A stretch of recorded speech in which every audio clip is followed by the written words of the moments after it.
It's now in posterity. If you show your face, you're recorded forever. Alrighty. Now then, I'll put up chat so I can see any quick questions that come in, but it gets buried by my PowerPoint sometimes. So if I don't answer your question right away, please feel free to say something like, look at chat. And don't do what some students the other day said when I was not paying attention to chat. They wrote in chat, can you please look at chat? So if I'm missing your question, writing, please look at chat, probably won't get be the fastest way. So homework epsilon, assignment epsilon. Let's get over to the answers. All right, so the first one, we were dealing with a lot of present valuing of things and net present valuing of things. Basically, most of these questions were geared to finding out the equivalence of something. Present worth analysis means that the main emphasis was on figuring out what the present worth of whatever it was we were doing. So 5.4 they're considering an IVP, a new machine that will automate a meatpacking process. Cool. And it will save $55,000 annually. And they give you the purchase price for $225. They give you a salvage value. They give you the time that's going to be used. So they give you a present value of $225,000. That's what you're paying for today. So to save annually. You already start, when you hear something annually in the question, you automatically start thinking about, hey, this is how I'm going to have to do something like an annuity format somehow, an annual payment. Good. Discord GG. Should we click on that or are we going to get in trouble? It's a Discord server for this class. Oh, okay. For the students to talk. Okay. We'll pull it up.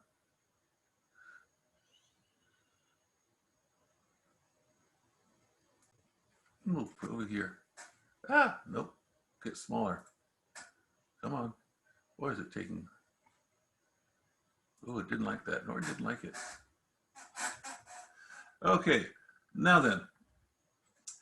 So you got a life of a product. You've got the machine will require an annual maintenance cost of $11,000. That's another annual thing over time that has to be accounted for. So there's a couple of different ways you can go about this. I put it, but my solution up on here, but there's other ways to do it.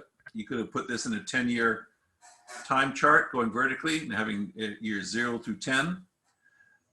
But you've got, my dad would say, the gazintas and the gazelters. You're going to save $55,000 annually, but you're going to also cost $11,000 annually. So you're going to have to come up with a present value of the money coming in and a present value of the money going out every year. Try and get it down to a particular period. So that's one part of it. On the other hand, you also have a salvage value at the end of the time of $12,000. You're gonna have to find the present value of that $12,000. So here's how I did it. I did it in terms of benefits and costs in two sections. Up here, you didn't have to do it this way. Again, if you put it in a big chart with the year and have, as I've done on some of the other ones, that would have been fine too. You could have done a quick net present value. So we know the interest rate, they gave it to us. They know the time period, they gave it to us. They told us the benefits every year. Cool. So I use the present value formula, and whether you use the detailed formula or the factors at the back of the book, you can get to this place either way. I used the Excel part where it said, okay, at 9%, 10 years, annual payments, $55,000. That gave me a present value of that part of $352,971. Similarly, I have a future value amount that has to be brought to the present. That future value is the salvage value, that $12,500 they say. Well, again, I worked through the math, and I usually put these in green. Why did I put those in green? Usually put the answer you're seeking in green. So you have a future value at the end of 10 years, you're going to get $12,500 by getting rid of the machine and selling it to someone who doesn't know any better. And that's the present value of that is $5,280. So we have a net present value of the benefits, meaning the money you're going to save every month and the money you're going to get at the end of 10 years. But I said, Okay, what are the costs? One cost you have is $225,000. That's a present value. That's happening right now. So you don't need to do any math on that because that's year zero. You're buying it today. But the costs you do have to do. So you have a present value of annual costs. In case annual cost is like a payment of $11,000, 9%, same 10 years, and you get your present value of $70,000. So I put his net present value of the costs. Now then, all I do is I have my benefits right here, like I calculated before. I have the total costs. The benefits minus the costs is that 62,657. So it says buy the machine basically because it's positive. Now again, if you did, you could have done it a different way. If you did $55,000 minus 11 and did the math, it would have come out with the net costs of the annuity. You didn't have to do this in two parts. You could just said, oh, I'm going to take 55,000 minus 11 and get that net 44,000 a year, and just done that in one calculation, and would have gotten you there. And they would have to do this, discounted back, but basically you have to do it in two parts or one part to get the benefits and the cost all in the present value, and then get the answer. Any questions on that? Okay, we started that class, so we should be pretty, but we didn't get all the way as much as we wanted. 510, I think we want to discuss it briefly. So 510 is, how much would the owner of a building be justified in paying for a sprinkler system that will save $1,300 a year, per year? That tells you got some form of annuity coming up, an annual payment, an annual benefit. Has to be replaced every 20 years and has a salvage value equal to 8% of the initial cost, and assume money is worth 6%. Now this is a tricky one, and this one is where I actually think it was simpler to use factors, and it required to do sitting back and thinking, where am I and what am I being asked to do? Part of this is easy to do. The easiest part is, well, I know I'm going to have $1,300 a year in savings over 20 years, because it says every 20 years it has to be replaced. They give you the value of money. So that gives you your present value of the savings is $14,911. Now then, the tricky part is they're asking you to find the price you pay, but part of the problem is that in order to determine what 8% of the price is, so you can get the salvage value, you don't know what that is, but you do know the time of the factor that you're going to have to discount that back. And you basically have the price is equal to the present value of the savings plus the present value of the salvage value. And this is where you sort of have your P here you're willing to save, or willing to pay, 8% of the P has to be discounted back. And that's the P part. Until you know this P, you can't really discount it back. It would be so far what the question's asking. So does that mean that what you're doing is that since you know that the net present value should be 0, right? To like say if it's worth it, at least 0, right? So then that means you're calculating the benefit and then setting that equal to price plus the salvage value, which is 0.08 price. In one sense, there's a philosophical answer to your question, then there's the math answer. Philosophical answer is anything that has, theoretically, anything that has a net present value greater than 0 says, yes, do it. If it's equal to 0, then it's sort of, well, it's break even, do it or not, whether you feel like it or not. So philosophically, it's the answer, net present value should be greater than 0. But essentially, so it's not net present value greater than 0 or equal to 0 per se, but you're saying, okay, the price, we know the price is $14,911 because that's the present value of the savings. plus the present value of the price. Now we know that salvage value is 8% of the price. So you basically have a P is equal to $14,911 times 8% of the price. Now, if I was going to so trying to follow that, $1,300 from $6, yeah, that gives you plus 8% by the present value factor. Exactly. If you're looking at what Kay is doing to everyone, he's got essentially the math here. The present value factor that is at 6% 20 years is 0.3118. I looked at that on page 641. So you know that P is equal to 14,911 plus, I took 8% times that, gave me this number right here. That 0.0249.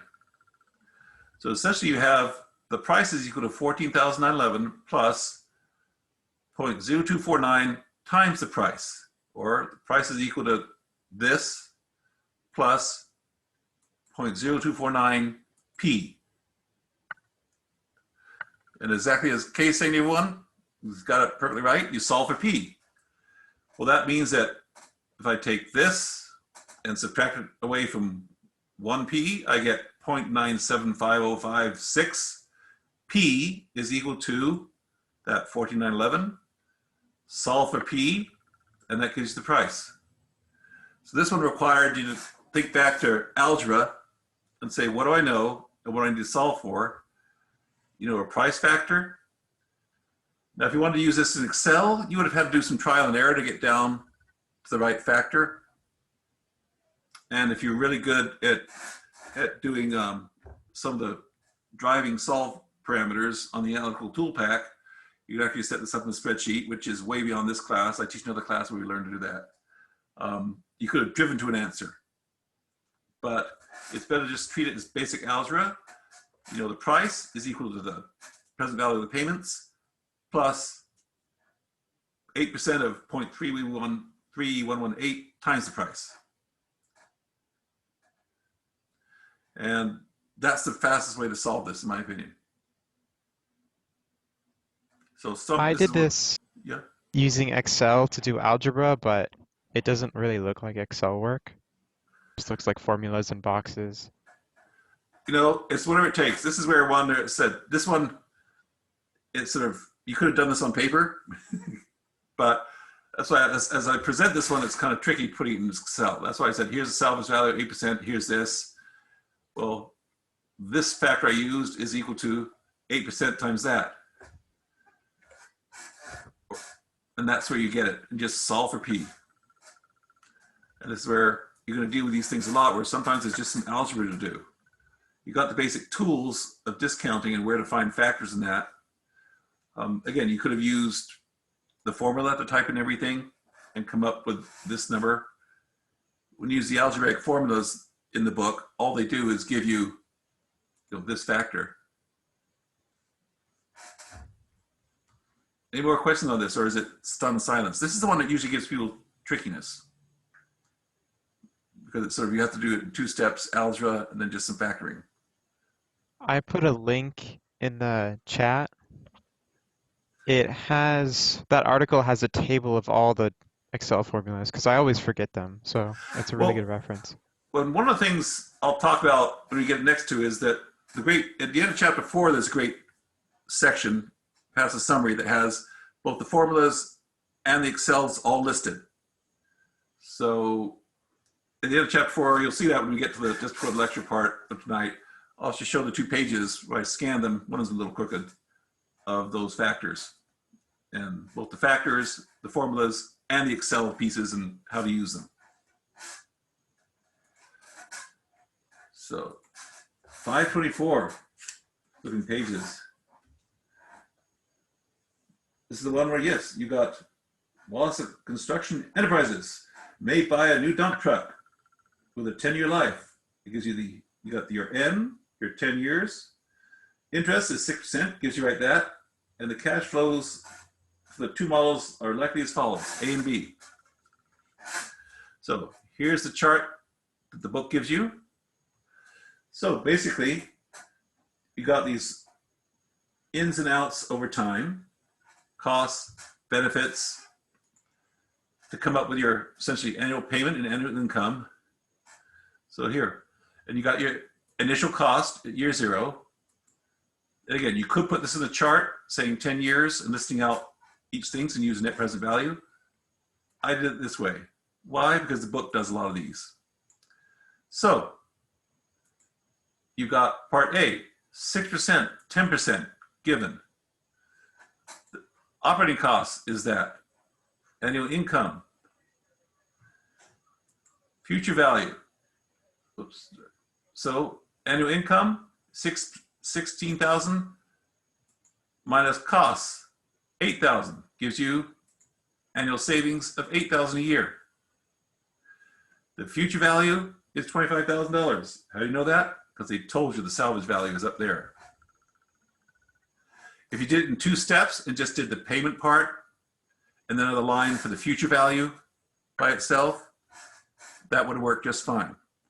I did it in 1 step because Excel lets you. If I was using formulas, it'd be a 2-step process. 1 for salvage value, 1 for the net payments inside. So you have your present value, that factor here, which uses those things. In my little formula up here, you'll see I use the formula to subtract income minus cost. And that gives you your $72,841 for the present value for accounting for the savings every year, the net savings, and the future value. You bought it for $65,000 right there. And it says the net present value of the truck is $78.41. Exactly the same type of stuff for the other one. 6%, 10, and you have your, oh, something's not right there. And operating costs, whoops, something seems leaky. And, oh, because I did present value, I did it in embedded. Oh, this is a good example. Payment is actually, should be 17,000 minus 10, but my formula is correct because up here I did the costs embedded in it. So this $10,000 is not that $10,000, but the savings is the income minus that, which is 7,500. And I just confused you, embedded that in the formula here. Because in your formulas, this is a good thing to note here. You can put formulas in your formulas. So when I put my payment amount in here, I subtracted the income minus the costs inside the formula. And your future value is the salvage value. Don't have to do it that way. Again, you can do it in 2 steps. Future value is $19,000 there, and that gave me the present value all in 1 step of the savings against the costs, future value, and then you have your purchase price, $59,000 is right up there. So present value of the costs minus the present value of the purchase price is $6,800. So it tells you which one is bigger, A or B.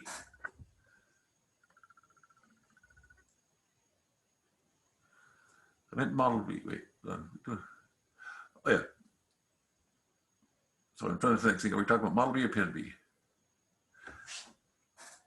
Couldn't see the formula used for present value. All right, let me put it up here. Now then, what makes it confusing in my thing here, and I'll change that because looking at this would be confusing. For the part B, the rate D21 is right there, 6%. Number of periods, E21 is 10. The payment, I used F21 here, and I subtracted it from 7,500. The net savings every year are 7,500. Costs of 10,000 subtracted from income of 17,000, and that gives you this. I'm going to do it another way quickly so everyone's going to say he's changing in midstream, but it won't make a difference. Let me do this and say the payment is actually that minus that. And I'll do my formula again and say, okay, payment is equal to that. This might make it less confusing. If your annual payment, which is the net savings, is $7,500, I put my formula in here and have all the factors, interest rate, all that, and these are the net savings. The future value is that salvage value. And in one step, it calculates all the way back to the exact same answer I had before when I was doing it in 2 steps to get that. So the payment part might be clearer if we put 7,500 here, which is that minus that. I did it tricky by actually doing that calculation inside the formula, but you can do that. The more confident you get that, you can do a lot of calculations within the formula parameters and get it quicker. Any more questions on this one?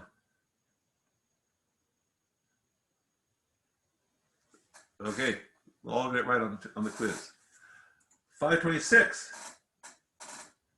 Similar thing. Now I did this one a little different way just to say, hey, so you can. 2 alternatives, courses of action.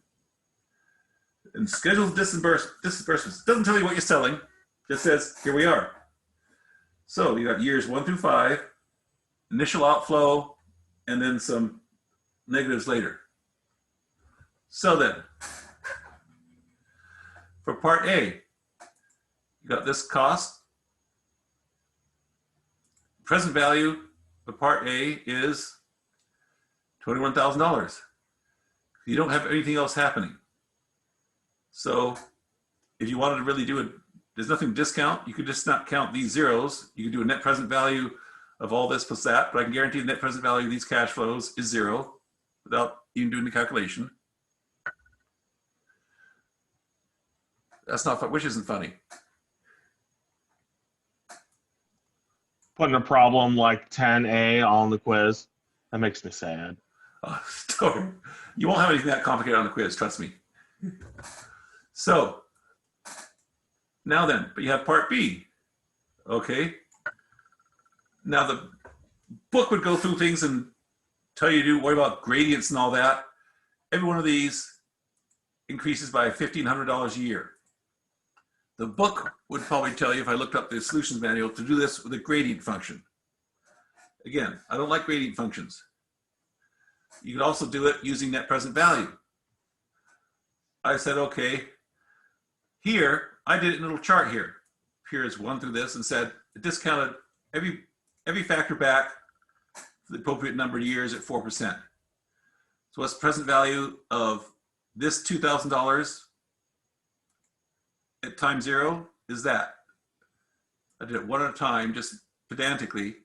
Net present value would be a lot faster to do it this way, but I did it 1 year at a time. Every one of these says rate on every line goes to 4%. Number of periods, I'm discounting it back 2 periods because I want this time at 0. There's no interim payments. The future value is period 2. So one at a time, I take each one of these and say, all right, discount each period back to its year 0 equivalent, one at a time. And just to show you I'm not completely crazy, I'm going to add a formula here. What I should say, that's asking a lot. I maybe still be completely crazy, but let's do something on the fly here and say, what if I use the net present value function? I said the rate was 4% and the values were that. And it gets you that same number. This is where someone might say, ooh, ah, ooh. Different way of doing the same problem would have been just net present value of all these cash flows here at 4%, and it gets you the same number that I did by doing these one at a time back to time 0. Sign is different just because I didn't change it.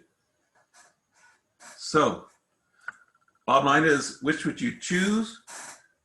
Well, this is money out the door. So, which is smaller? $21,000 or $21,736? It says disbursements. That means it's money you're paying out. So you want the one that's less in that case. This would be the same math, if you were saying we're getting savings, they're going to get a lump sum savings at year 0 versus savings all the time. But bottom line is, because it's disbursements, you want to assume that you get the ones that you're paying the less on, because disbursement is a payment. So you want the lower of the two. So in this case, A looks better. If these were annual savings, then B would look better. Any questions on that one? Hearing none, I'm going to jump over to chapter 6. 6.1. Whoops, I went to chapter 7. So we should see chapter 6. All right, this one is 6.1. Calculate the equivalent uniform annual benefit of these cash flows. Equivalent annual uniform benefit is basically saying, hey, what's my equivalent? Well, basically saying, what is the equivalent of an annual amount that adds up to these?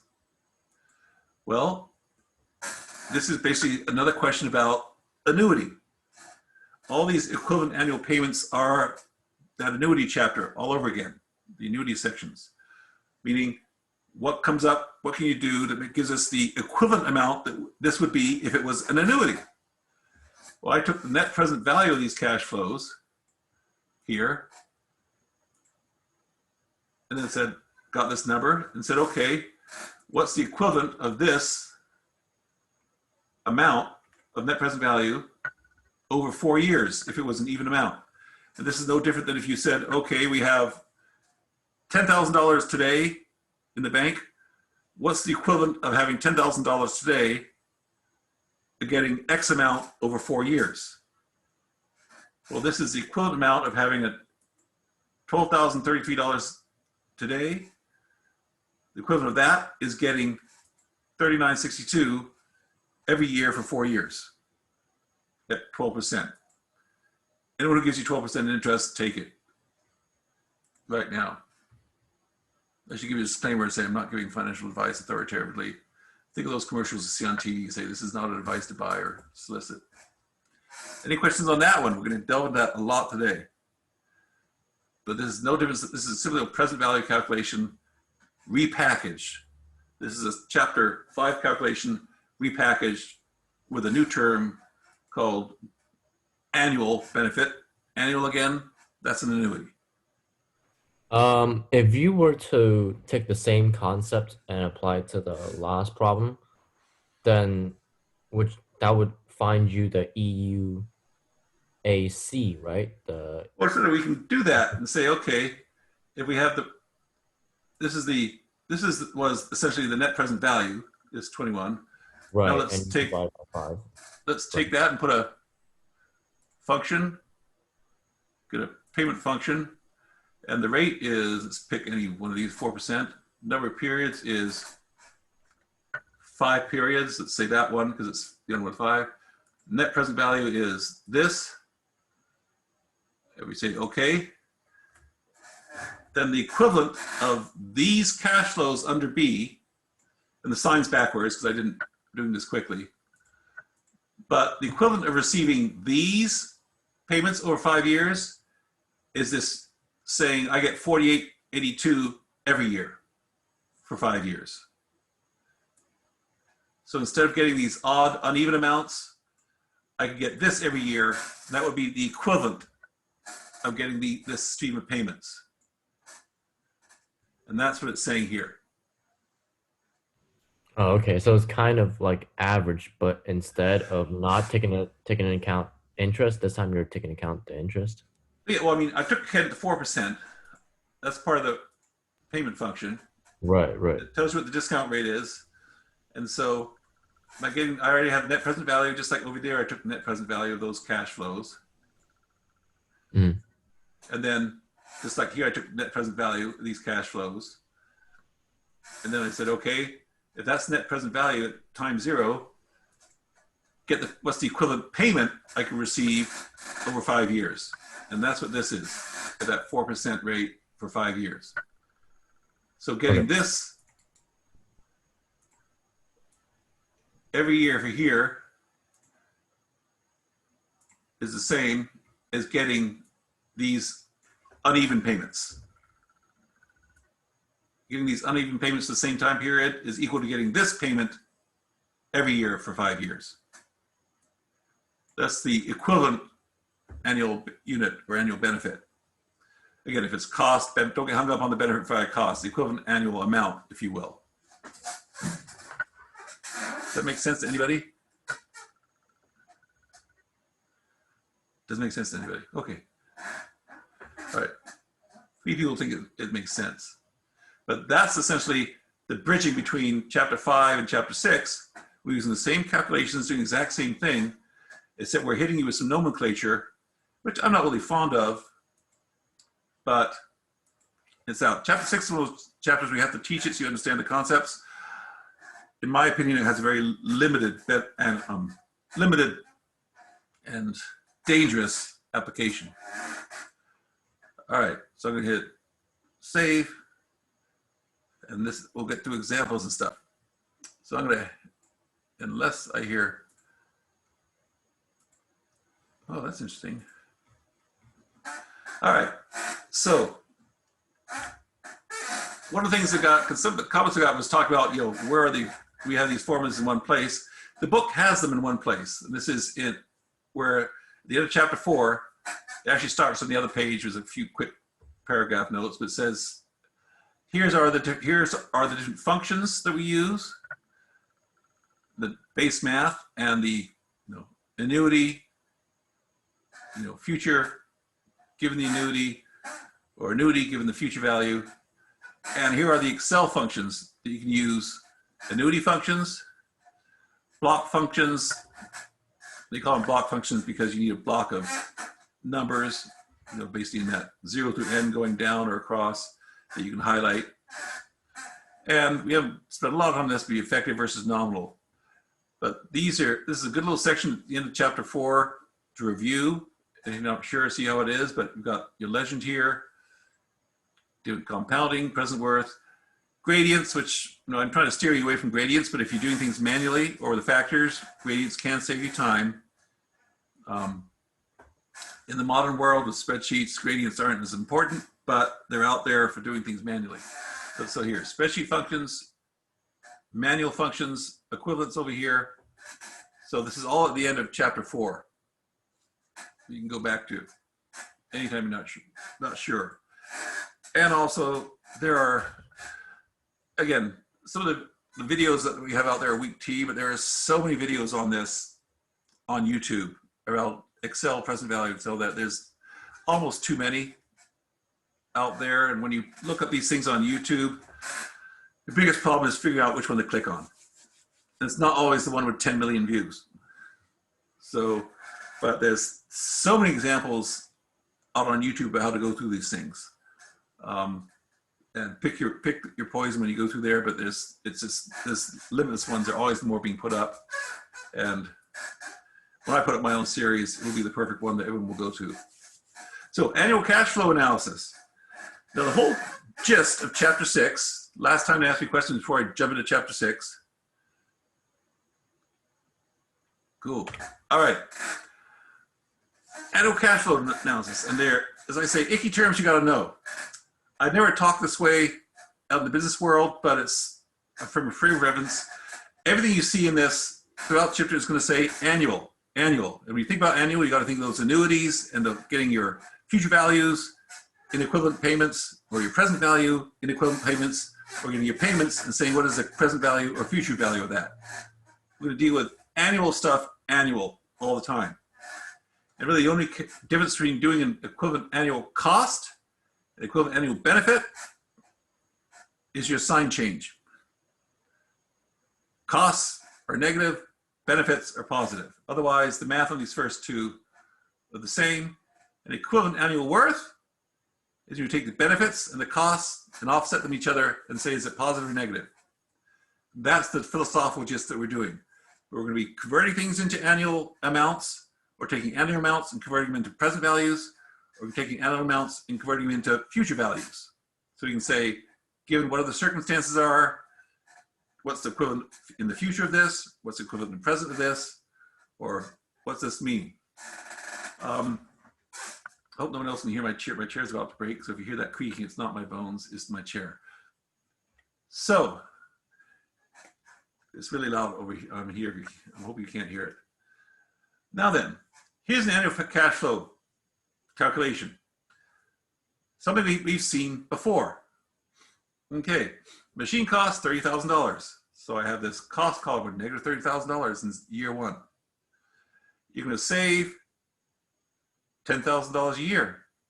But to save that $10,000, you pay $2,000 because it says O&M, operations and maintenance, $2,000. So your net savings are $8,000. At the end of 5 years, well, you get $7,000 for salvage value. Cool. So it's saying, what is the equivalent annual worth? Remember, we use worth and value synonymously in this class. Equivalent annual worth, equivalent annual value. So how do you solve this wonderful thing? Well, you want to say, in this case, you use your factor. I did this in two parts just to make it clearer. Using Excel, or use a set of formulas. You have, oh, I have 10% in there. Where is my example? Let's pull up my example here. Oops, gotta get the chat out of the way. So this is actually off a bit. I did 10%. Baddie, the example said 7%. My bad. Where's my example so I can put this up in the wall? Oh, I don't have it. It's in the other chapter. So I'll go through it quickly. But at 10%, which that should say 7, I discount 5 years. Let's say, what's the present value? We have $30,000 given. I use the payment function to say, okay, what's the equivalent of that present value of $30,000 over 5 years for every year? And that $8,000 becomes $79.14. The present value of $7,000, future value, $7,000, is the equivalent of $1,147 a year. And so you'd add those two up. Oops, now I'm gonna go to the next one, that mistake. So 6.1, I'm gonna jump to this calculation. No, that's actually not 6.1. Excel's malfunctioning. Okay. So put 6 point, whoops, oh no wonder, because I got the wrong, hold on a sec. Bear with me just a moment. Because I have to pull up Excel, because one of the reasons it's making a mistake is because I pulled up chapter 5's numbers and we pulled up chapter 6's numbers. Bear with me, I apologies to everyone. Pick up chapter 6. Okay, here's the one they know how to do. Now this will make sense and actually might match. So I'm going to stick up this example up here that I was just talking about.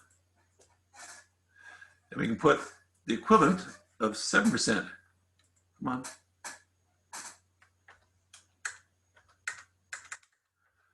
%. Now then, so I'm going to go back and forth again. Remember, we have this formula up here. Operations management saves $10,000, so your net cash flow is $2,000. Salvage value is that. We go back to Excel, and I'm going to zoom in to say,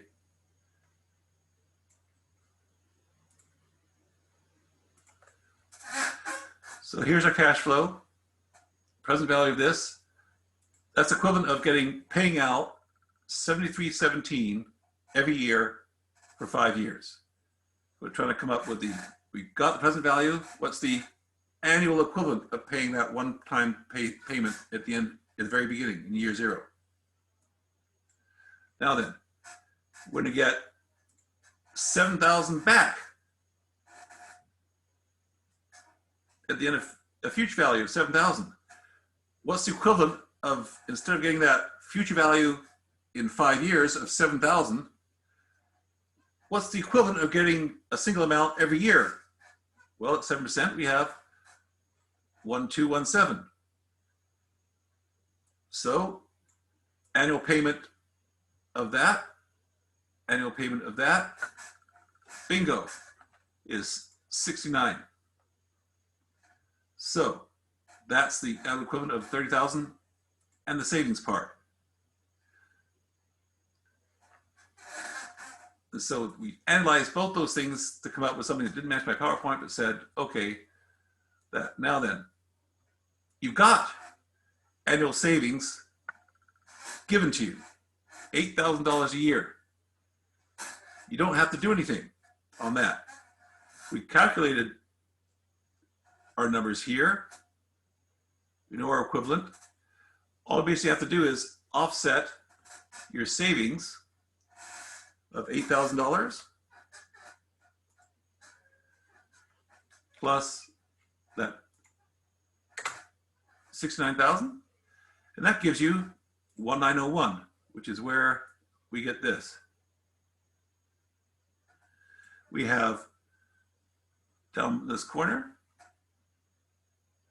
where's my zoom? We have our costs, net savings, equivalent annual worth. We have salvage value, savings, and costs. So the equivalent annual worth over that is taking, basically saying, we have our net value every year. It's the same as saying 1901 every year for 5 years. Now then, in this example, I would actually say it's not terribly helpful because I think you can do the same thing using net present value a lot faster. But that's what it's trying to get to you. Say my numbers on my spreadsheet match are a little different because I used 10% instead of 8. But you figure out the cost of your costs. You don't have to do anything to these annual net savings. Maybe you're looking for an annual amount each year because it gives it to you. It says you know how much you're going to save, how much it's going to cost. You got $8,000. No discounting is on this. It's given to you in an annuity. You got to get your salvage value and your cost equivalents, the money coming in, the money going out, equivalent of your salvage value. Remember, this salvage value was given to you at the end of 5 years of $7,000. That $7,000 is equivalent of $1,217 every year. You net all these things to get your equivalent annual value or equivalent annual worth. And that's what you're going to see us doing over and over throughout this, is coming up with an equivalent value. Now then, one of the things I say that I'm not overly comfortable with this type of stuff, it has some narrow applications I think you can use for evaluation.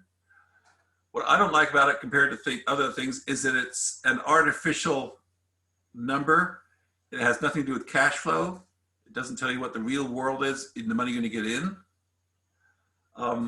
You're sort of taking net present value of something. And, you know, if you did this analysis from just the strict cash flow standpoint, the net present value, you'd have a magnitude value in today that could be worth. By itself, equivalent annual worth doesn't get it. How's the calculation? I'm not sure when you say how's the calculation formatted. Grant, help me out, Grant. I'm not sure what you mean.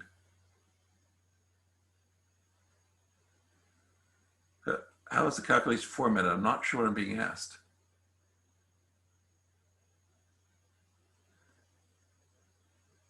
Any Grant, help?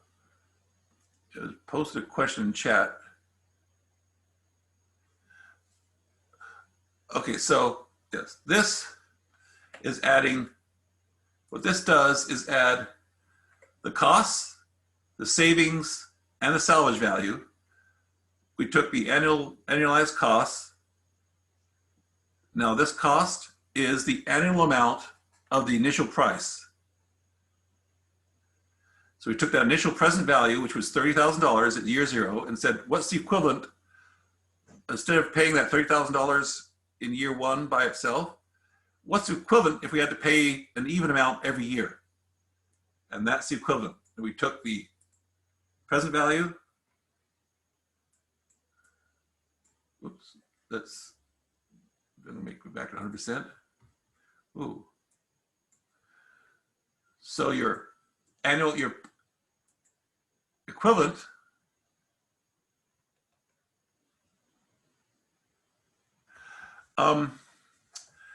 Actually, great question on that, Randy. So the question essentially is, are you saying it would be to pay a small amount every year instead of that?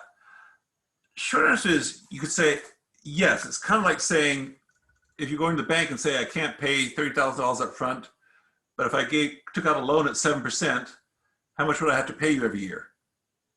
It's kind of like that amortization stuff we did in previous chapters. You're doing the same thing. So you're taking the costs and saying, okay, what if I had to pay it in a loan every year? That's what it would be.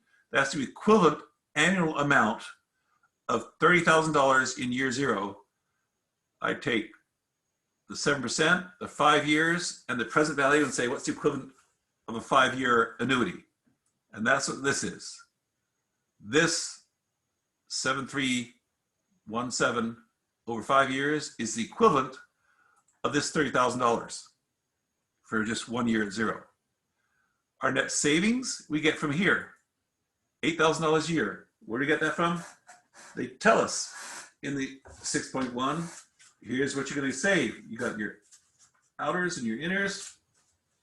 My dad would say, your gesinners and your outers.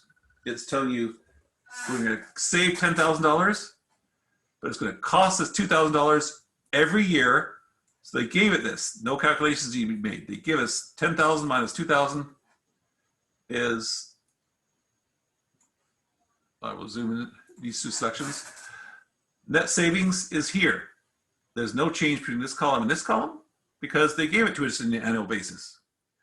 Salvage value, this 1217 is equivalent of this amount on an annualized basis.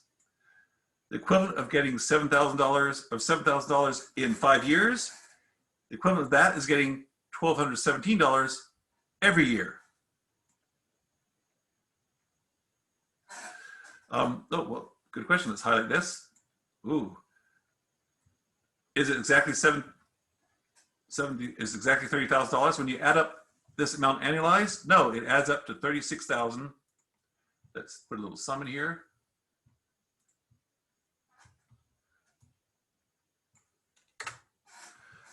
That $30,000 actually is equivalent of, if you want to bring it back, it's actually an absolute value of $36,000. So you're talking about in strict dollars, yeah, you'll pay more just because it's interest you're paying on that money, essentially.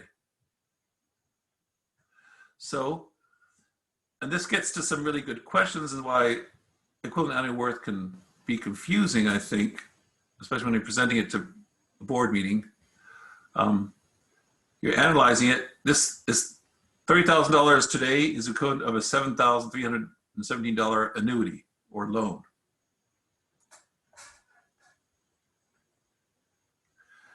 So this formula here, so 7,000, the future value, this is the salvage value. Make sure to leave it. The salvage value is $7,000. It tells us that in the problem. So I said, okay, here's the payment amount. Let's bring it up here under formulas. So what I did here is say the rate is 7%. Number of periods here is 5. The future value is 7,000. So I used the payment amount, which you're going to use a lot in this. You can use it if you need, if it's a future value, you're trying to decide equal amounts, or if it's a present value. This is basically the same formula because you just either fill in the present value or the future value. If it's a future value, saying what's the annual equivalent, present value has nothing, future value has that. Contrast that to here, where you're using the exact same payment function. Payment, think of that as saying, what's the annual amount? Same rate, same number of periods. Instead of having the future value, I have the present value highlighted. So you can use that payment function a lot throughout this. So, and that's what I'll update my slides. Actually, the math still worked on my slides, but my math was for 10%, not 7. Now then, I'm going to move on if there are more questions. So 6.4. I'm not going to hit every example, but I'm hitting the ones that will cover most things. So I'm looking up like page 202, where they say the maintenance costs for a generator have been recorded over its 5-year life. Compute the generator's equivalent uniform annual cost. Another way of saying that is the equivalent of amount paid every year that's the same. Uniform every year. That's where the U comes from. Annual amount, the same amount every year. 7%. Now then, if you look at the way the book does it, at the bottom of 202, they use the famous gradient function, which, again, I try to steer you away from, but if you want to use it, it's great. If you look at these costs, they actually happen at an increase of $45 a year. Why? They don't tell us. Okay. So what I did in a different way than the book did. The book uses, the present says the $545 using the gradient function, and then does a single payment calculation for this $750 here. And I sort of say, ugh, why bother? So, same thing you can do, I put it in a chart form though. 0 to 5 years. There's no annual payment. There's no initial payment here. They just say, here's annual costs, because it's asking you cost function. So we're not buying it. Don't get thrown, there's no initial value here. This is a cost. So here's the annual costs. So every year it costs you this. At year 3, it tells you got to spend an extra $750 to sort of keep the machine going for an overhaul. So all I did is say, okay, these are annual costs. I said this plus this to get the costs here. This 545, is that 545? That 590, is that 590? This 1385 is 635 plus 750. So I can put these all in here to come up with the net present value. I take that net present value, and this is very similar to the previous problems we've done. Net present value of these cash flows is 3191. I use the net present value function. I'll put up my spreadsheet if you need to. Then I say, given that net present value here, the present value of that, because that's the equivalent net present value. So the present value of all these costs are this. I use that payment function we did before. There's no future value. We're not talking about that. I use a payment function at 7% over 5 years, saying my present value. So the equivalent, and the only reason sign changes is because I didn't change it. It's all outflows, so it probably should all be negative. So the present value of 3191 today at year 0 is $778 every year for 5 years. So instead of these costs, you can say the equivalent, the annual equivalent of these costs here is $778 every year for 5 years. And that's the concept we're hitting over and over. To hit my spreadsheet, here's how I did it. You can pull up formulas.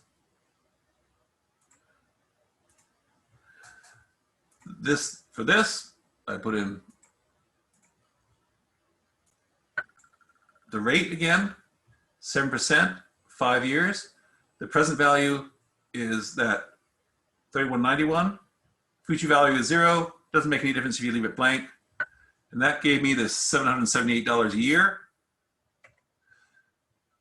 Net present value, if I really want to be more retentive, I can put a negative number because it's a cost. And this goes backwards, makes a negative number because it always goes backwards. So the net present value of this, I use net present value. Highlighted these at 7%. Cool. That got me net present value. Net present value of all these costs, that means that at year 0, one payment of $3191 at year 0 is equivalent of all these payments annually.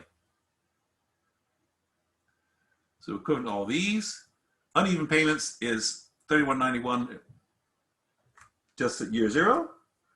But I want to know what's the equivalent that's an annual uniform, meaning the same amount every year, I take that net present value and stick it in the payment function. Or you can use, like at the end of chapter 4, what is the amount given the present value? You've got the annuity. What's the present value in the back of the book? You can use the formula. And that's where I get a lot confused with what formula you use. You've got, at this point, you have a present value of 3191. So you go back, pick the formula that says, given the present value, what's the annuity? That's where those, if you ever get stuck, those tables give a nice clear explanation everywhere. But again, chapter 4 gives the same thing. Now when you say, could you pay $778 per year, which would include 7% interest? This is where I get into what I find is a little tricky about these formulas. It's, if you were paying, it's equivalent payment over time. It doesn't mean that whoever you're paying this to will let you do that.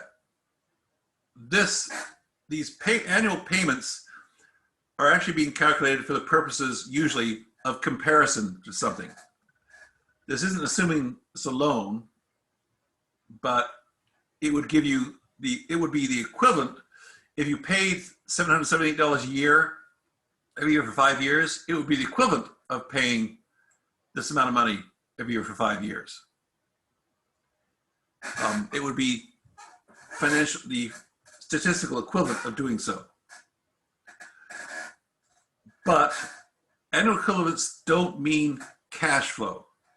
They are a comparison tool to give you equivalent amounts every year.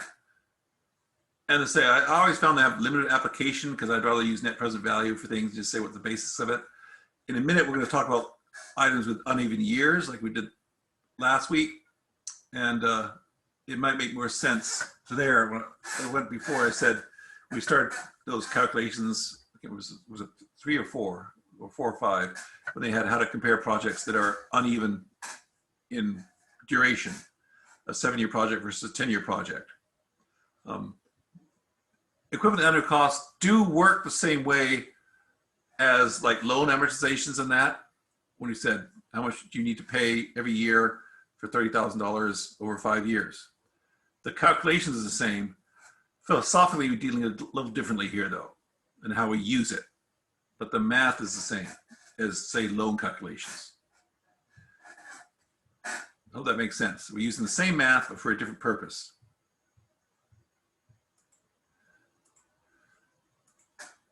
Now then, 6.5, unless there's more questions on 6.4. And again, that's why the book keeps using equivalents and statements, because they're saying, okay, what's the equivalent of this?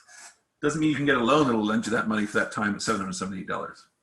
Now, chapter 5, a firm is considering 2 devices to install to reduce costs. So you got a choice. You have to do 2 sets of calculations. So what are we comparing? At this point, we're not comparing anything yet. In example 6.5, we're comparing. We're comparing the equivalents from a value perspective of 2 different things normally. Now in chapter 4, there's only one thing. We're just saying the equivalent, because example 6.4 is setting you up to be able to do 6.5. And you're saying we're comparing a financial equivalence of 2 projects given different types of things. For example, in chapter 5, example 5 in the chapter 6, you have 2 things. Both are 5-year projects. One has $3,000 a year. You're going to install a device that costs $10,000 and results in $3,000 savings annually. That's device A here. Cool, 5 years. $10,000 out the door year 1, $3,000 a year savings. This nice arrow convention. This is how the book does it.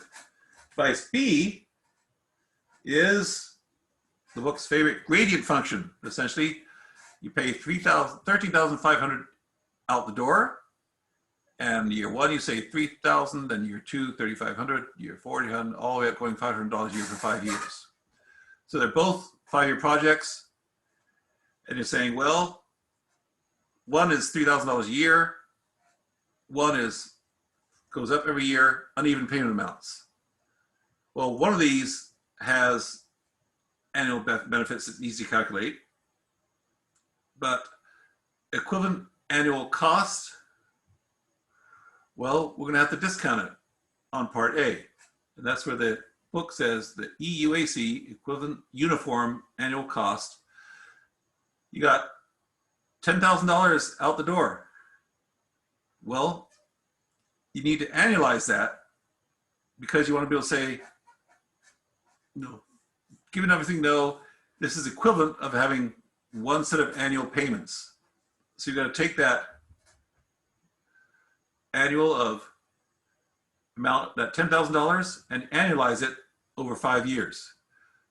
So you take what's the annual amount, given that you have the present amount. We have this $10,000. That $10,000 is that out the door. You look out your annuity factors and say, okay, at 7% over 5 years, because they give you 7% cash, that's equivalent of minus $10,000 times the factor plus the $3,000. You don't have to analyze the $3,000 because it's the same amount every year already. It's already annualized. An equal amount paid every year for 5 years, savings of $3,000 a year. So you annualize the costs, add to the annual savings, and this becomes, that $561 becomes the uniform annual cost, the equivalent of paying $10,000 today and saving $3,000 a year over 5 years is equal to $561 a year for 5 years. That's what we're saying, because we got $3,000 a year savings, $10,000 annualized over 5 years, net those two to $561. Now then you got to do part B. First part of part B is, analogous to part A. You got to analyze the cost you would pay at part 0. So that this $13,500 times the exact same factor plus the gradient calculations, because these device B amounts are not the same every year, you've got to come up with the equivalent annual amount of $3,000, $3,500, $4,000, $4,500, $5,000. Instead of their wonderful gradient calculation, which I keep saying how much I dislike, $3,000 plus the $500 gradient over the 5 years to come up with that. This number plus this is $640. So they say, which one is saving more? Well, according to this, it's part B. That's the book solution. Here's what I do. I throw it on a table and say, okay, device A costs $10,000. You get $3,000 a year B. Device B costs $13,500. Saves you this amount. I do something analysis that was previously done. Now then I use that same function I've been using. Your present value is 2301. I use the net present value calculation of that against $10,000, of that against 13.5. Just like before, I stick the present value for part A in there, the net present value, to say what's the equivalent payment amounts every year using the payment function, 561. That 561 is that 561 on this page. So I hope you can see my mouse flowing around. Same thing for part B. Now then, one of the reasons I said sort of at this point we're doing this for exercise in the book, because if I was given this problem in the real world, and they said, which one should we adopt? Well, they're both 5 years, and the net present value of one is less than the other. So which one is more money? I can tell you just by seeing this, if the amount you're analyzing is lower, then the analyzed payment's going to be lower because you're analyzing less at the same amount.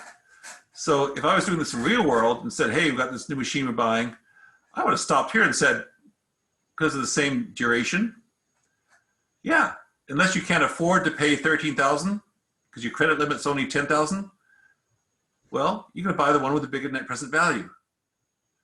Analyzing it doesn't give me any more information that's useful.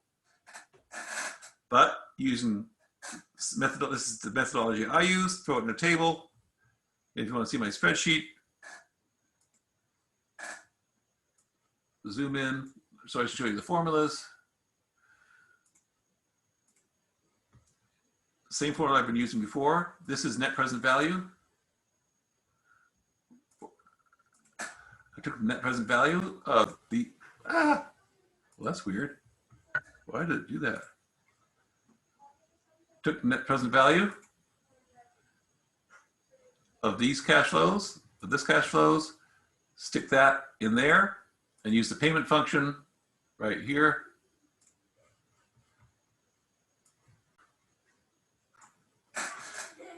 At 7%, 5 years, present value is that, future value is 0, and that gives me the equivalent annual payment amount.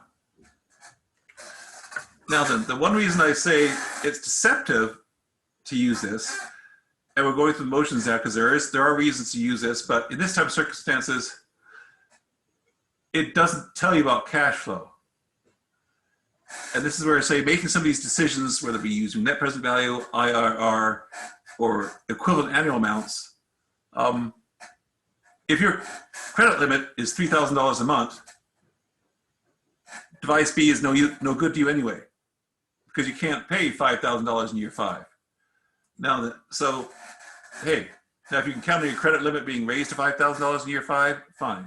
It's trying to say net present value, here's the equivalent value at year 0, accounting for all the discounting of these cash flows. Equivalent at year 0, accounting for all that. Okay, or you can say paying this at year 0 and getting this back every month is the same as this every month. And this includes the offset against the original purchase price. So to me, it has a dubious application, but they're trying to come up and saying, okay, if you're comparing these two devices and these ins and outs, what is the equivalent of doing that every year for both projects? What's the equivalent annual amount? And that's what we're trying to get to. So what's the equivalent of an annuity, if you will. Is that confusing everybody? Yeah. I'm still confused why this works the exact same way as the long way. Because we say, well, first, before I answer, what do you mean by the long way? Like using the gradient. Well, honestly, we're all getting the same place, if you will. The gradient, we're all getting the same way, a different way. The gradient does the present, analyzes this using an annuity function. This analyzes these cash flows using, given the gradient, what's the gradient? $500, because it increases $500 every year. That's the gradient, the amount of annual increase. Here's your starting point. Okay, so it's all getting the same way because you're still discounting amounts over 5 years. This is taking this $500 for 5 years and discounting every one of these increments back in time. So you can get an equivalent amount. So we're all, no matter how we're doing it, we're using the same amount by saying, ultimately, we're discounting this back to year 0, this back to year 0, 4,000 back to year 0, 4,500 back to year 0. Everything's being discounted back to year 0. Well, that's what net present value does. It discounts all these amounts to net 0, to year 0, and then you take that and offset it against the outflow at year 1. Because remember, when you're using net present value function, net present value does it in one big step. You could also discount this back 5 years at 7%. This back, year 4 is back 4 years at 7%. This back 3 years at 7%. This back 2 years at 7%. This back 1 year at 7%. When you add it back all those individual present value calculations and then offset it against the $10,000 for year 0, you get 2301. They're all doing the same math in a different way. The net present value function is just a quick way to do it automatically without having to do individual present value calculations. So your net present value for your value 1, you input the initial cost at year 0, and then your value 2 is the range. Let's go back here. This one is, the net present value has 2 parts. First is the net present value calculation, where you just do the year 1 through whatever, in this case 1 through 5. That calculates the present value parts of the non-year 0 stuff. Then you take, that's why I have this E10 here, and then I have to add back to it the year 0 costs. The net present value function just uses the 1 through whatever, 1 through 5 in this case. That gives you the value of these at year 0. And so these are pluses. So you got to offset it by the minus to give you the net, meaning pluses versus minuses, or the cash flows. Net present value does work with non-minus calculations too, if you put them in here. So you get to offset your initial cost against the present value of all the subsequent costs. Same way here. So that's why with net present value, we contrasted this, what I said, versus the IRR function, where you highlight everything. Net present value, the function we use to calculate these. And then you add it to this. You add the net present value function of these, of this range, then add it to this. And that gives you this number. Then the next step is to say, okay, now that I've got this equivalent value, when you offset all these against this, or all these against this number, the equivalent of that is to say, well, 2624 in year 0. Now you want to say, okay, because you want the equivalent annual amount, what's the equivalent if you distribute this over 5 years? Well, then that amount here is equivalent of $640 a year for 5 years. And that's really this one should be a positive value, because net present value is positive.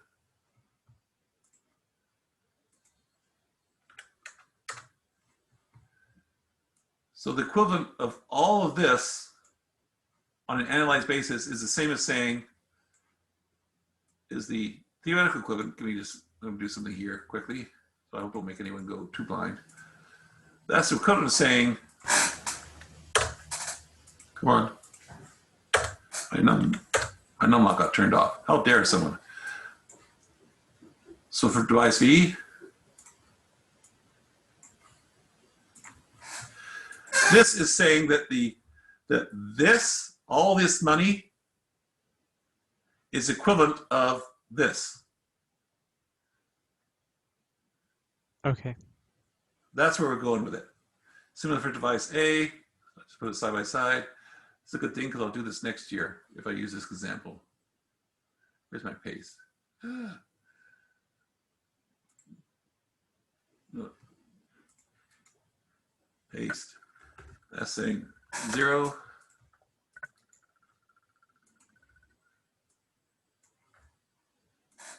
So that's what it's saying, is that the equivalent of all this on an annualized basis is this, is where we're going with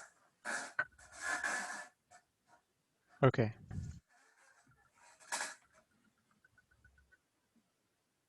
Everyone else get what I did? Anyone else get what I did? No one else gets that? Okay, I got all mine. You're trying to come up with an analyzed amount where you can encompass all the inflows and outflows and say, here's my equivalent. This doesn't mean you're getting this amount of cash every year. You just come in with an analyzed amount, and we'll get to the example in a minute about what I think is really the most useful part of this. So, multiple plans. The book gives another example in number 6. I'm going to do another of these just so we can come up with the equivalent amounts. Get used to equivalent amounts again. Which plan should be adopted? In this case, it gave you cash flows, say net. Now we're saying, okay, you got to figure out the stuff. You got 3 plans, A, B, and C. Installed equipment, material and labor savings, operating expenses, and salvage value. So to set it up to do what we've done in the previous problem, you're going to have to do a little setup yourself. Here's what the book does. They did their way, I did mine. So materials and savings per year is $14,000. Do you have to do anything to this? Short answer is no, because they've already given it to you in per year. They've already given you annual savings. Similarly here, when I get to the cost below, they've already given you annual operating expenses. Since your goal is to come up with an annualized amount, the parts they already give you annually don't need to be messed with. You mess with the parts that aren't annualized and make them annualized so you can group them together with the annualized costs you already got. So there's no discount or anything need to be done on the expenses and costs, or savings and costs, because they give it to you in annual amounts. So what they do here, though, the one thing you have to do something with on this column is, and we're on the benefits part here, they do the benefits first, because they're trying to teach you that the worth of something, equivalent annual worth, is what they're asking for in the book, in example 6 on page 205. What's the equivalent annual worth? To get the equivalent annual worth, you get the benefits and subtract out the costs. Well, when you subtract out the costs from the benefits, you get the worth, positive or negative. So they do the benefits part. They take the salvage value in part A, which is $1,500. You got to take what the equivalent annual amount, that A/F, which in the back of the book says you've given the future value, $1,500. What's the annualized value? Here's the factor for 10 years, 8%. And that's where you get this number for. This $104 is the equivalent of getting $1,500 at the end of 10 years. The annual equivalent of that is getting $104 a year for 10 years. And similar for each one. Down here, you got your annualized benefits, $9,000 savings. That $9,000 here, oops, that $9,000 is this $9,000. Well, to get, now this $172 is the equivalent of getting $2,500 at the end of 10 years. You can get at the end of 10 years, you can get $2,500, or you can get $172 a year for 10 years. That's the $172 is the annual equivalent of this $2,500, and you do the same thing for $3,300. That gives you an equivalent uniform annual benefit, we're just dealing with the benefit sides, of $14,104.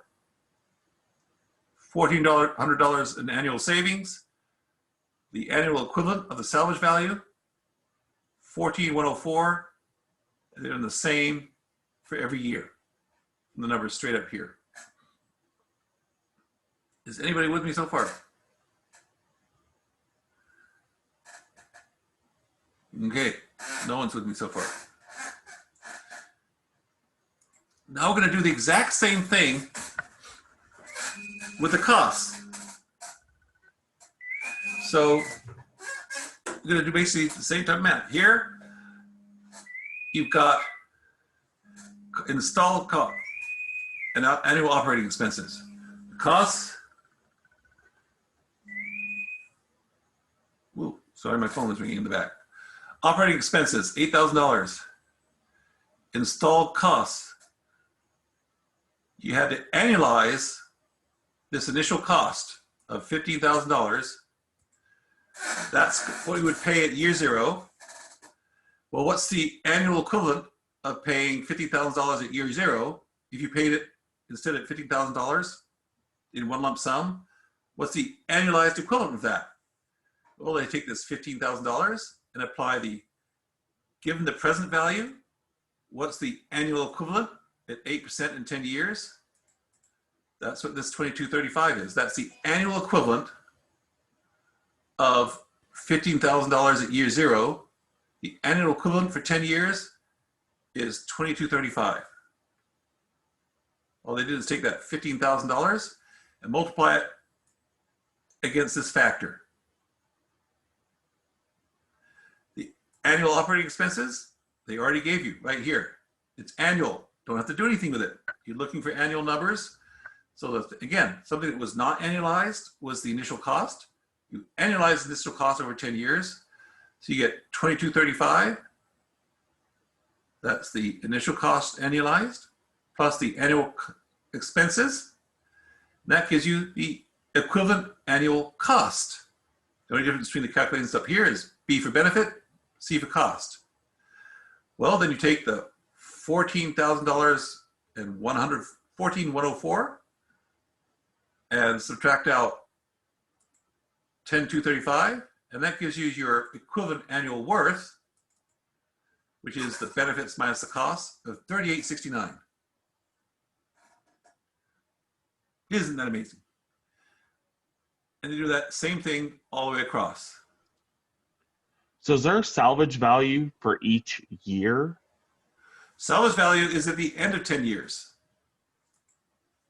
We'll go back a few chapters back. We talked about that's always at the end of the life of whatever you're doing. Salvage value. You're selling it, whether you're selling it for scrap or to a used car dealer, whatever it is. When your useful life is done with it, there's not always a salvage value, but if there is, it's the end of the useful life. In this case, they gave us 10 years, end of useful life salvage value. So that's why they use this 10-year discount factor. Yeah, I see it now. To get this 104. Now then, any questions on that before I go to what I did? Okay, what I did my usual net present value stuff. I took this and used net present value function, 25,995 of plan A for each one. Plan B has a negative net present value. This is why this was negative over here, because the benefits minus the costs, and the costs are more than the benefits, it's negative. You don't do that one. So I did the same type of thing with the payment function and net present value function. Got the net present value of these and said, okay, 25,995. Basically uses net present value function, highlighted 1 through 10, and then subtracted the $15,000 from that to give me 25,955.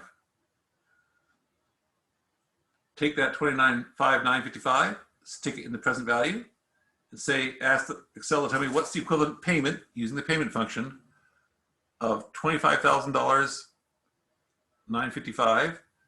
What's the equivalent annual amount at 8% interest for 10 years? And it's statistically equivalent to say I can get 3868 a year over 10 years, or I can get one lump sum payment of 25,955 today. There is no difference financially, unless you need the money. But statistically, there's no difference between getting 25,955 today or getting 3868 annually for 10 years. and you do that same calculation for each one. Okay, part B, you're losing money, so you're going to have an annualized negative amount. Plan C is 2209. So there you go. And that gives you your equivalent annual amounts for each one of these is the payment function in this case. Again, no reason you can't use the previous example and use the present value factors.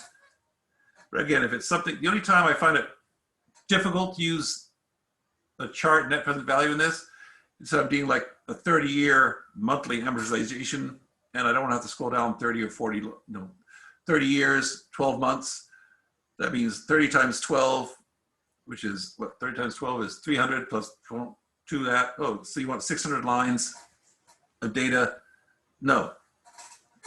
But I'm doing this to show you that this is it's working. If you can't, once you got annualized amounts, you don't need to have the table anymore. Okay. I'm going to move on unless I have questions. Say again? You should really publish this method, like write it down and have it somewhere for us to reference. I'm more than happy to post my, this workbook for you guys. So you can look at it yourself and have these out there. If you want, I'll be more than happy to post this file on my lecture examples, out there on Canvas, so you can reference back to it. I mean, like you should write up an abstract version of it. And publish it. Now you're talking about textbooks. Or do I go onto YouTube and do it? Another thing. But for a start, though, I can start off by giving you this out there so you can see the difference. It all gets you the same place. But if I publish, then people are going to call me. Oh, that should be times enrollment. Yes, also I'll post it. If I forget to post them by tomorrow morning, someone send me a nasty note saying, hey, you promised and lied to us. Please post them. It's not my usual posting things on the night lecture, so if I forget, someone send me a quick note and say, hey, you forgot to do it. All right, 6.7, I'm going to go through a book version and my version. It's, again, two things: initial cost, end of life salvage value, and equivalent cost. Now then, here's where the other week I said, when we were going through how to analyze things that have uneven lives.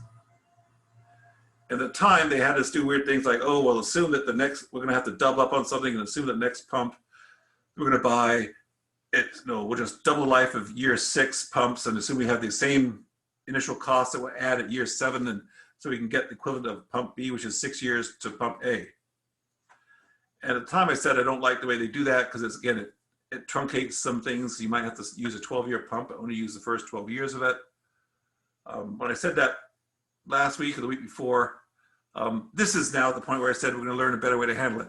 And this is where equivalent cash flows are useful, in my opinion. Very useful in calculations like this. Chapter 6, or example 7 in chapter 6, has a decision between two things that have unequal lives. Everything we've done so far has an equal life for comparison. What do you do if you're comparing two things with unequal lives? Well, this is where coming up with an equivalent annual amount for each one gives you a comparison tool. You can use it. So the book version, pump A has initial cost of $7,000, pump B $5,000, a salvage value of $12,000, salvage value of $1,000. But pump A lasts twice as long as pump B, 12 years versus 6.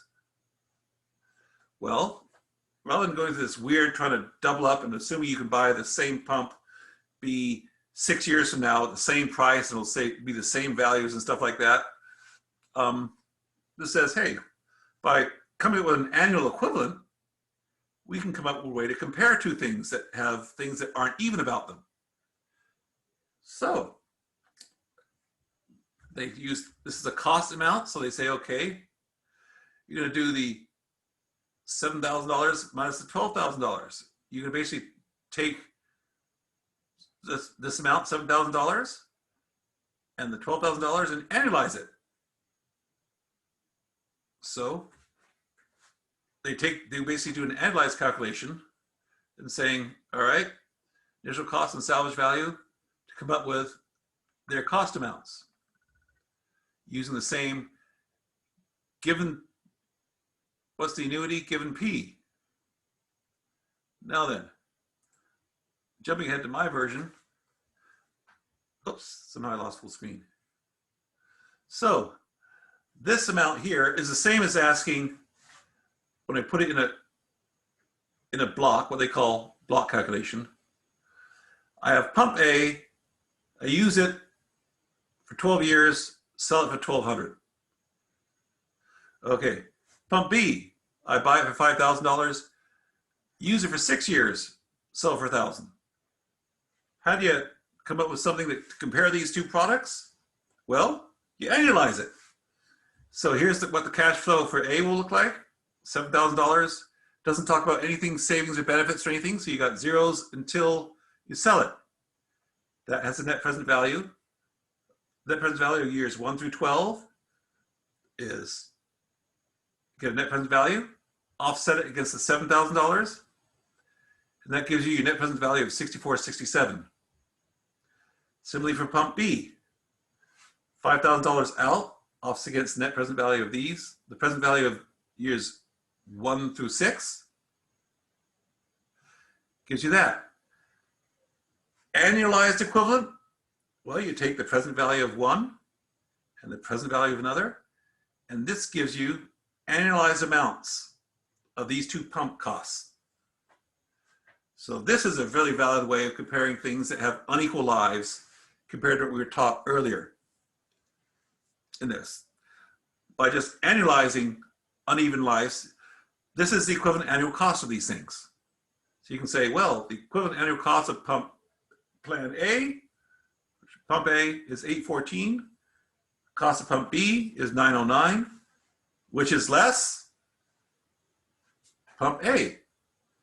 So when you got unequal lives, and instead of having to figure out, oh, how do I double up? Because remember the previous version said, all right, then if you want, you got to make pump B equivalent to 12 years. So they said, assuming that at year 7, you're going to be able to buy it again for $5,000, and it'll have the same cash flow impact and the same $1,000 salvage value at the end of that time. And then you had to discount them both back in 2 steps. Instead, just take the present value of both and then annualize that present value, and you can compare these two unequal lives items to say which is better or worse. This is now when you say, you know, how are we going to use this a lot in the real world? This is how you use it. Most of the other things we've done so far, I think you can do better with rates of return and present value calculations rather than analyzing everything. Because when you analyze things, especially with a lot of volatility, and that's what people say, oh, what's the equivalent of this over time? Ignoring volatility of cash flow amounts can really hurt you if you don't know how much money you're going to have and how much cash flow you have in and out. People, if we have very seasonal cost structures, you know, when things use like microbrews, they gear up in the wintertime to prepare for summer when their primary sales are. They have a lot more expenses outside of their peak season of cash flow than the peak selling season. Peeps, how many people here like Peeps? You know, that marshmallow colored thing that I can't stand, but anyway, ever seen those Peeps? And maybe I'm the only one with kids, but they're little marshmallow shaped things that come out at Easter. They sell most, like 80% of their sales are at Easter. They have uneven cash flow amounts. They get their cash flow over Easter time, but they're all expenses in other times of the year. I used to say that uneven cash flows in that, if you just equivalent annualize a very volatile company like that has all expenses one time a year and cash flow another time of years, and you just said, oh, let's just annualize both. Well, it doesn't really help you make the best decision about between projects because, well, you're not going to have cash on hand at certain times a year. But you have lots of cash on hand at other times a year. So coming up with annualized equivalents doesn't always help you stay in business. But when comparing unequal lives amounts like this, in example 6.6-7, this is where it becomes useful. enough about peeps. All right. I just bring this up because infinite analysis, period. We're getting close to. So if you remember back there, we talked about that costings. We talked about all the annualization and stuff we do, but then we said that, oh, if you want to have, an annuity amount, how much do you have to invest, put in the bank today, so that every year you can pull out $5,000 a year forever? And we talked about how U.S. government does this a lot. When they figure out how much do they need to fund a park.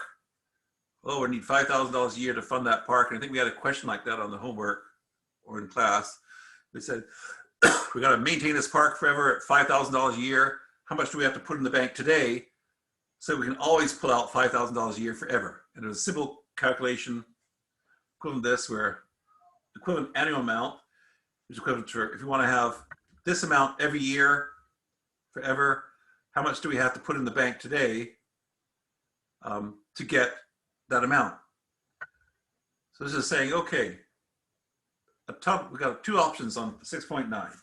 We're at the top of what? Cooking with gas. Now I'm jumping around a lot, but I'm hitting the prime examples I can. 6.9 on 210. Okay, you're gonna build a tunnel, and you have to go on forever, and it's gonna be there forever, and you hope it never collapses. So, what's the equivalent annual cost of a tunnel that costs $5.5 million today, and you got a value of 6%, gives you 6% interest rate? Well, this is like saying analogously, the math is the same as saying, how much do I have to, if I want to pull out so much amount a year, the principal, that's equal to the principal amount times the interest rate. Well, you have that $5.5 million tunnel and an interest rate of 6%.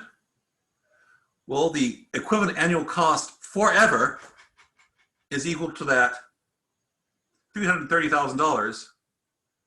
So spending $5.5 million today, that's going to last forever, is equal to $330,000 a year forever. We have that very sort of n amount is equal to P times I, or the principal amount is equal to the annualized amount divided by I. There's a quick calculation 2 chapters back. Now we're using it again for the first time again. Versus a pipeline that we're going to have 5.5 billion that lasts only 50 years. In this case, what's the annualized amount given the present value of $5 million? That should say, oops, hold on. That should say 5. Typo again.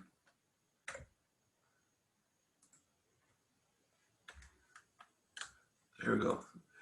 The pipeline equivalent is $5 million times the, given the present value, what's the annual amount? It's 6%, 50 years, 317,000.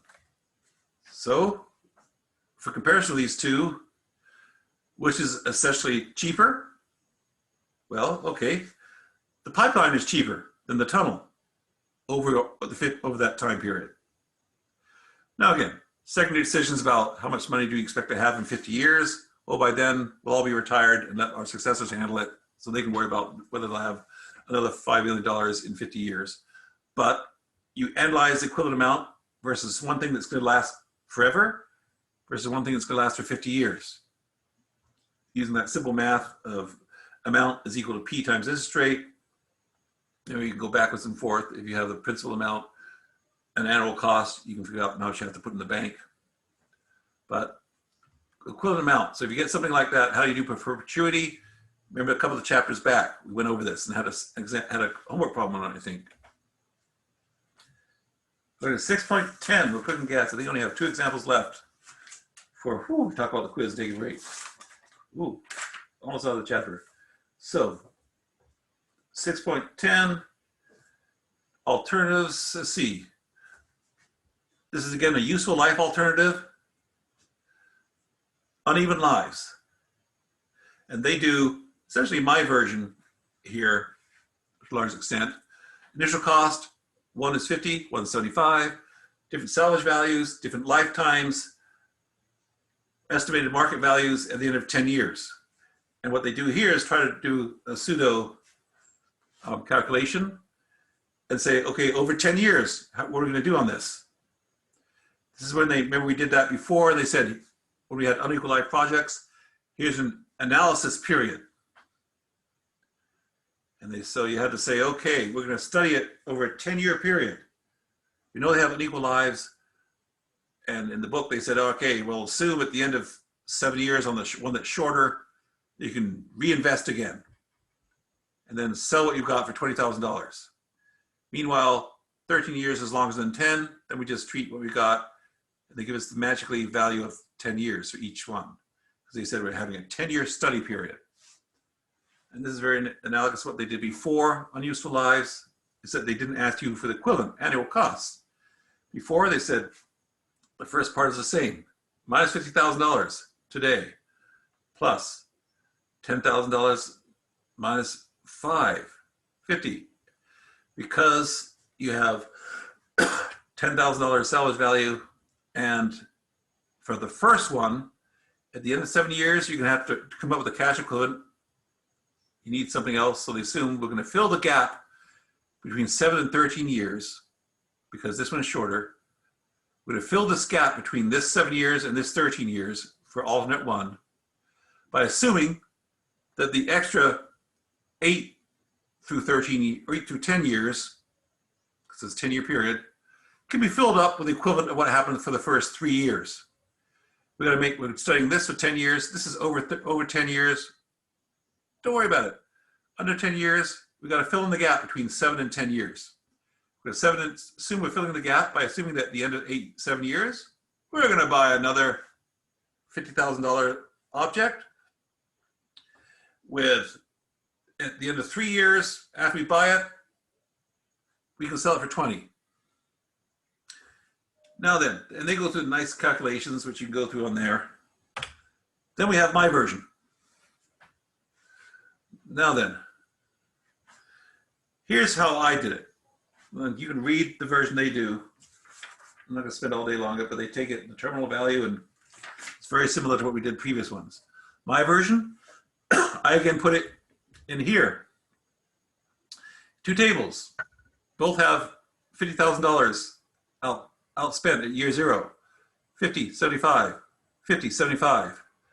Salvage value. At the end of 7 years, on part A, we have to buy a new machine for $50,000. But we get to sell the old machine for $10,000. So our net expenditures are actually only 40. Because remember, this alternate one is useful life of 7 years.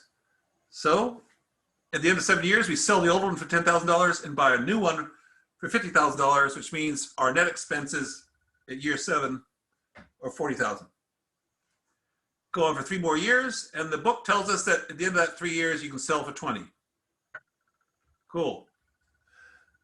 Alternate 2, well, costs $75,000, and it's longer than 10 years in useful life, so we don't care. But at the end of 10 years, we can sell it for $15,000. I take the net present value of both those cash streams. And make sure if you do net present value calculations, you always put zeros in for the year with no cash flow. Otherwise, it gets confused. So if you always put zeros in on the years that have no activity. Well, net present value, like I've done before. Present value of Plan A is equivalent of annual payments for 10 years of $95.49. Plan B is equivalent of $10,142. Oh, golly gee, which one is less? Plan A. You're doing the same thing, except you're doing an unequal life event again. And to make one equal, you have something in the middle on this one. This one's over 10 years. All it has is the initial cost and the end of market 10-year value they give you. Downside of this in the real world is how much you can be able to sell that machine for in 15 years or 10 years. It's only as good as your estimates on these items at the end of the market value. It usually has a bunch of guys sitting around, or they get someone in the machine shop and say, hey, dude, what can you sell this for in 10 years? Oh, I don't know, maybe 15,000, I don't know, plus or minus 10. But that's the downside of this. It's only as good as your estimates. You with me on this one? I hope you're seeing the same pattern following over and over and over in how we do these things. We're doing the same type of thing. The biggest problem you're going to have on these in the homeworks is just getting basically this table set up here. Looking at what the words say in the problems and saying, okay, I got initial cost here. I've got a salvage value here. When you look at read this example, this $12,000 an example on alternate 2 doesn't come into play anywhere because it only studied for 10 years and salvage value doesn't come in until 13 years. So you can have more information than you need. In this case, you don't care about the $12,000 because it doesn't come in place until year 13 and you're only studying the first 10 years. That's getting a setup like in this little greeny gray box here is going to be 2/3 the problems you're doing. Once you get the setup correctly, the math will fall out systematically as you've done. So now then, this is the cool one. And this is where a lot of people, I hesitate putting this example in here because we've had a lot of people when we talk about paying off loans or anything in that, they're sort of, oh, I pay off the interest amount first, and they try to calculate the interest back and stuff. So, but it's in the book. It's the second time they've done this, and I thought I should say, okay, I'll talk about it quickly, and I'll set up my spreadsheet for this. And it actually makes more sense with a spreadsheet, in my opinion, to understand how they're doing things and how you analyze a loan. And this is, as we talked about before briefly, what everyone does in the real world. This is basically a question of how much do you owe on the loan at the end of a certain period? Type of question. So, 451, boy, we're going long. Okay, well, I can be done by 5. Now then, old question, you're borrowing this amount of money over 6 periods, 0.5% interest. This is all out on page 213. Well, you can come up with your payment amount because we're getting all experts on using a payment function because we've seen nothing but this obnoxious payment amount function all night long. You have a present value of $2,400. How do you know? You're borrowing that today. That's the present value. And you can use this same thing using factors, the calculation factors in the book, but we're doing a loan type of thing in this case, not just comparing 2 project equivalents, but on a loan. Well, at 0.5% interest, 6 periods, I think in this case it was quarters, was it quarters or months? 6-month financing. You're going to pay an annual payment of monthly payment of $407.03 on your loan from the furniture company. So you put this in we put this in the table, and let's make that same number. So the same number of decimal points all around. So you borrow this at year 0. Every month you're going to pay $407.03 every month. The total you're going to pay every month here is down this lower corner, very tiny, $407.03. Every month, the interest plus principal equals $407.03. Cool. Well, you've got an amortization table, which is saying each month, how much of it is one versus the other. Well, every month, you take the outstanding balance and multiply the interest rates by it to come up with the interest amount. So the first payment I'm going to make is going to take $2,400 times 0.5% times the balance of the loan, because it's the first payment you are going to make. So the balance of the loan at the first payment is $2,400. So you get $12. 0.5 times $2,400, the outstanding loan, the balance at the beginning. Well, so if $12 is interest, the principal is $407.03 minus that $12 in interest. Well, you've paid interest is $12 and principals of $395. That means the outstanding balance on your loan is now $2,400 minus $395, which is $2,004. Cool. Well, next month comes along. Well, your interest payment, part of that $407 is 0.5% times the outstanding balance, which when you left off last month, you had $2,004.97. 0.5% times the balance at the end of the last month is $10. Well, 407.03 minus 1002 is 397. Cool. Well, your balance now is 2004.97 minus 397 to a new balance. Next month, in well, your beginning balance at the beginning of this month is 1607. That's the outstanding amount on the loan. 0.5 times 1607 is 804. Well, 407 minus 804 is 398. So you're paying another $398.99 of your principal. Well, 1607 minus that is that. And you go down in each succession. I'll post these.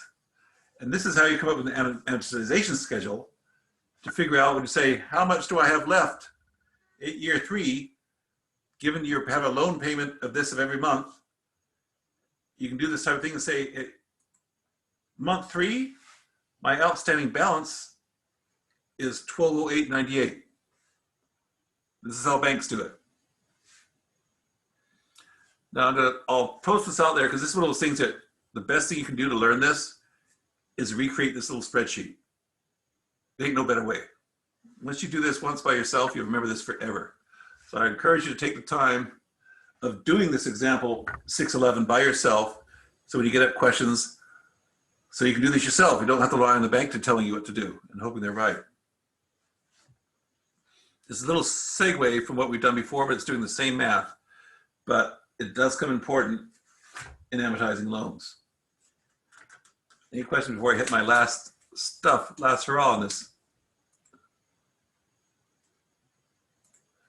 Whoops. Are we taking a break? I will be shortly. I got one more example I'm going to go through. And that's the annuity due part I'm going to hit you because 614 is the last example and I'll be done in just by 5 o'clock, and then we'll take a break. Unless you have lots of questions. But this is where I tell you, up until now, when you've done your present value and all calculations, you have a type thing down here. And I've told you now, don't worry about that. But they talk about annuity dues. Now, this affects a lot of things like lease payments when you have rates on leases. Lease payments generally due at the beginning of the month. If you lease something from someone, generally they like to get their money at the beginning of the month. Compared to amortization schedules where you pay at the end of the month for like a home loan. That's why if you ever move into your house, your first payment isn't usually due until 30 days after you close on the loan. Compared to a loan shark or lease payment where you pay up front.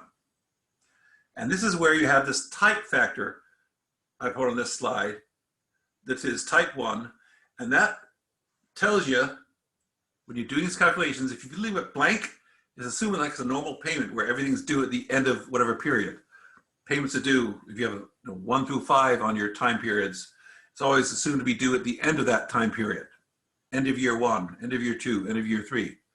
When you change the type, it now says, no, I'm going to be paid at the beginning of the year. And that's what we're doing. When it talks about this 614, what's the present worth or value and equivalent cost for a $1,200 lease payment. Lease payments are generally assumed to be made at the beginning of the month, how leases work. So in this case, you have to change that type to a 1. Don't ever let the default change to 1, otherwise you're being wrong forever on everything else. So by changing that to the exact type of thing, you get this. You have $1,200 payment up here, annuity due, type 1. So I'm going to make it at the beginning. 12N, 1%, payment of 12. The present value of 12 payments of $1,200 at 1% is $13,641 when paid at the beginning of the month, because you have an extra month's interest or extra time period's interest calculations.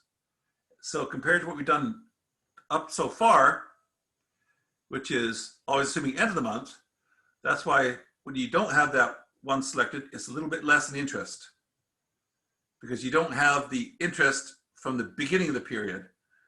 This assumes the annuity due assumes that the payment, when you type in that 1 on the formula, happens at the beginning of period 1, not the end of period 1. Beginning of period 2, not end of period 2. So you're having to include an extra periods of interest up front. So this is where 2 or 3 weeks ago I said, don't worry about what that type factor says is. This is now when we start worrying about it. Any questions on that? Okay, then let's take a break. We'll come back and I'll talk about the quiz and we'll go over some problems on the breakout function quickly. And we'll be out of here hopefully by like 5, let's see, how long people want? 10 or 15 minutes. Someone sound off on chat. I'm good with 10. Anyone not good with 10? Say now in the chat room or something. All right, I've got 5 o'clock, 5:01. I'll see you back at 5:11.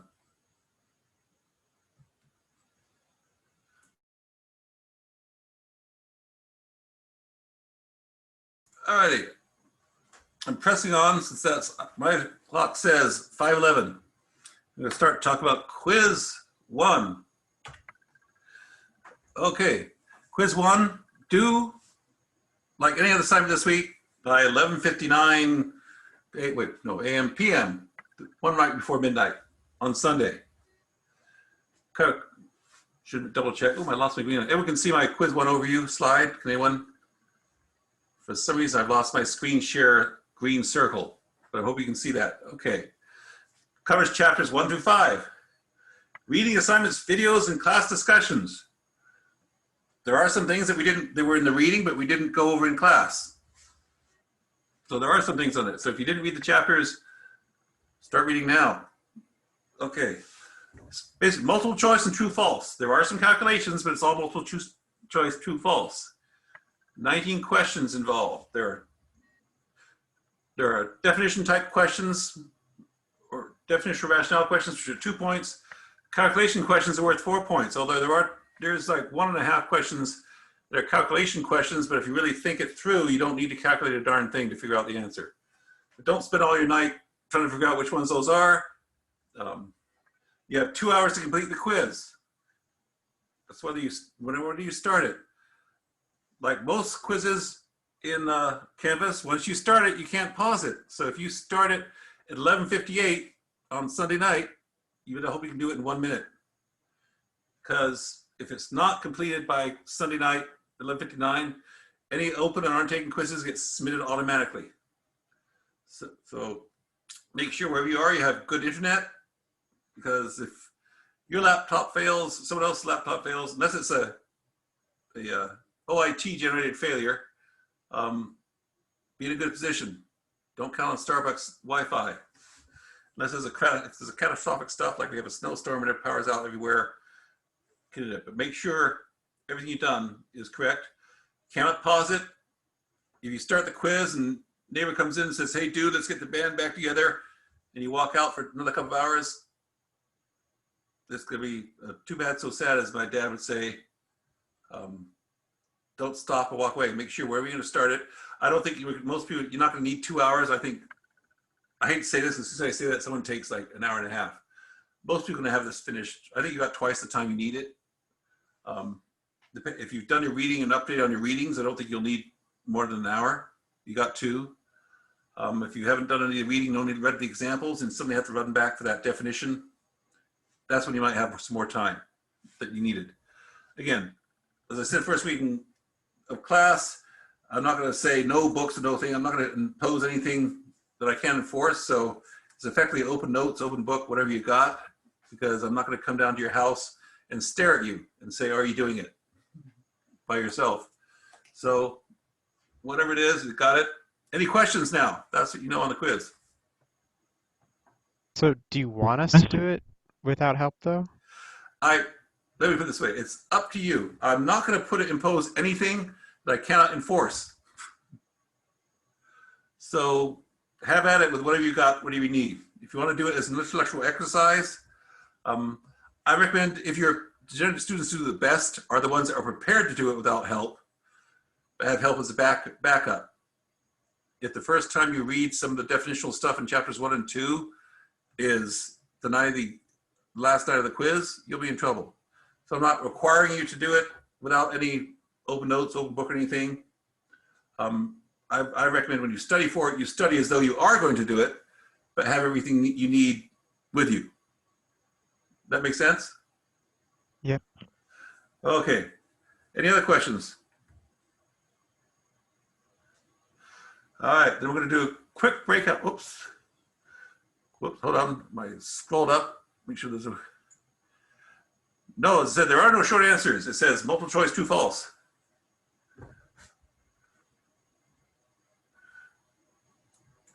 Any more questions before I go to we'll have a 10-minute breakout session.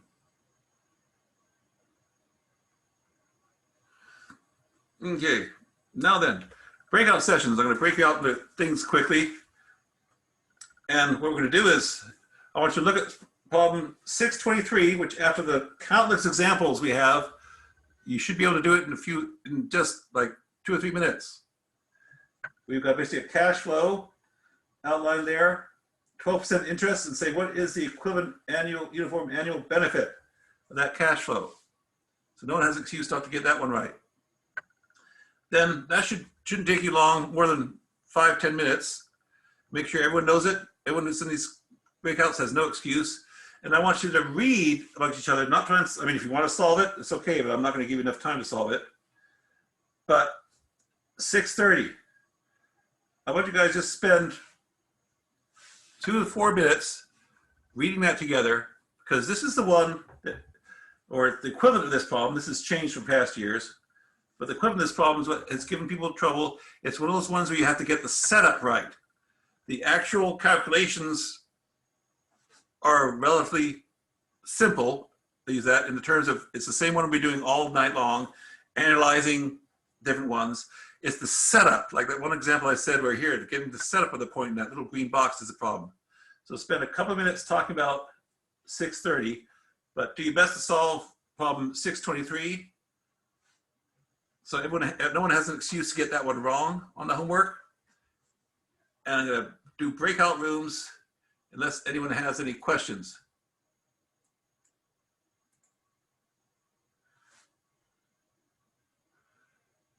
Okay, oops, hold on.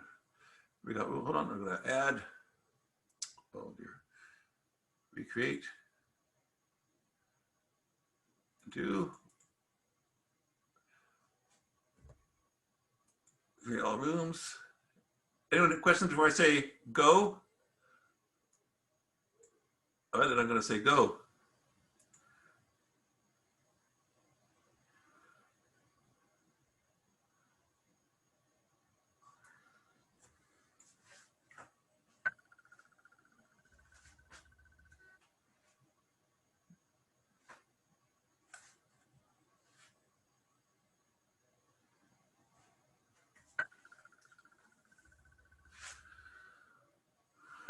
Grant, and where you go, Grant?